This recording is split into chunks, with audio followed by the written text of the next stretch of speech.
Hey, good morning. It's a beautiful morning. I don't know if you can see behind me the foliage, the morning sun rising, but it's an awesome morning this morning here. It's a Saturday morning here in Northern Virginia, and I woke up this morning with you on my mind, and the reason was because I was excited about the first step that you've taken. The fact that you put on paper that you were willing to get naked, as we've talked about before, and to put on paper your current financial position is a tremendous first step. And I wanted to, one, acknowledge that, and two, encourage you to continue to follow this path, allow yourself to be coached to the extent that I am that person helping you.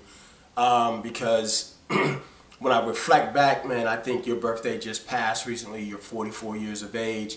When I reflect back, it was only about 12, close to 13 years ago that I found my way, and in really 4.5 very short years, when I think back about it, my life and my lifestyle and my quality of life changed 180 degrees, some of which you witnessed to the extent that you were paying attention.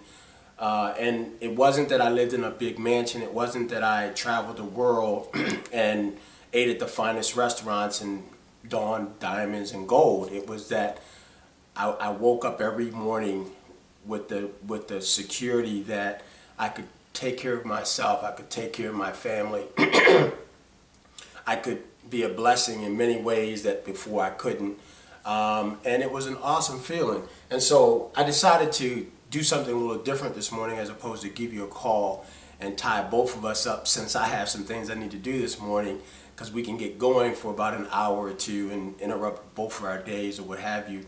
Not that I don't enjoy it. It's always interesting when we chat, and certainly always stimulating. And in a lot of ways it causes me to go back and reflect and look at how I can refine some of what I do as it relates to breaking through certain obstacles and challenges that people may have with regard to resistance about change. But one of the things that came to mind this morning was a book that I enjoy reading. It's called As a Man Thinketh by James Allen. And there's a part in here that I wanted to share with you. Men do not attract that which they want, but that which they are. Their whims, fancies, and ambitions are thwarted at every step, but their innermost thoughts and desires are fed with their own food, be it foul or clean.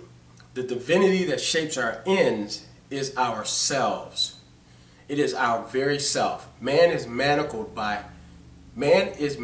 only by himself. Thought and actions are the jailers of fate. They imprison, being base. They imprison, being base.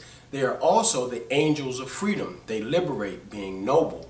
Not what he wishes and prays for does a man get, but what he justly earns. His wishes and prayers are not only gratified and answered when they are harmonized with his thoughts and actions.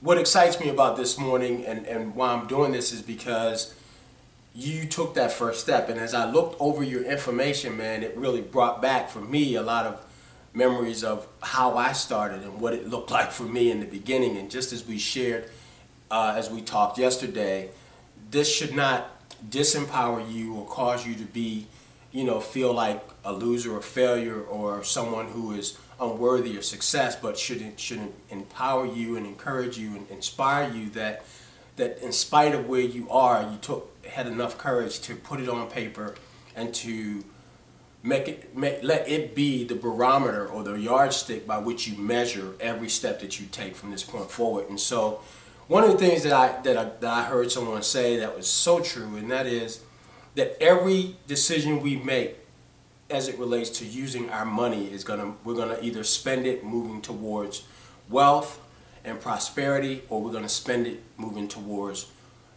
deprivation and poverty. And so these tools that you're using, the budget worksheet and the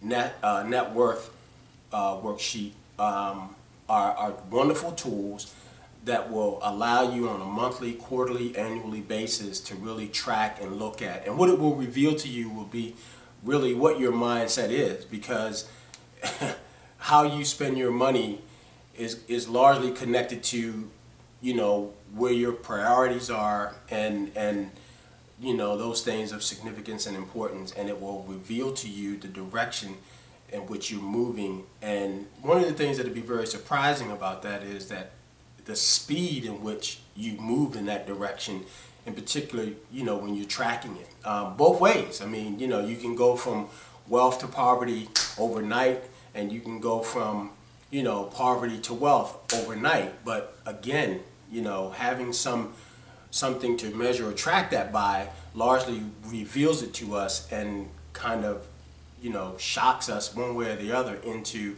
how powerful discipline is, and what it can yield for us in our days. So, you know, first step is in the bag. You and I will talk hopefully within the next day or so. I'm about to get on the road to go spend a little time with your cousin Anthony in Delaware, my sister and your dad.